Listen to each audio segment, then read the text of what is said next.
Meaning of haphazard. Haphazard. Haphazard.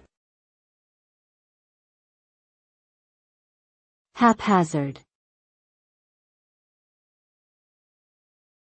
Haphazard. The word haphazard refers to something that is disorganized, unplanned, and lacking in order or purpose. If something is done haphazardly, it means it was done without much thought or care, and the outcome is often unpredictable and chaotic. Haphazard actions can lead to undesirable results, such as accidents, mistakes, or failures. To avoid these outcomes, it is important to plan and execute tasks with a clear objective in mind, follow a logical sequence, and pay attention to details and potential pitfalls along the way.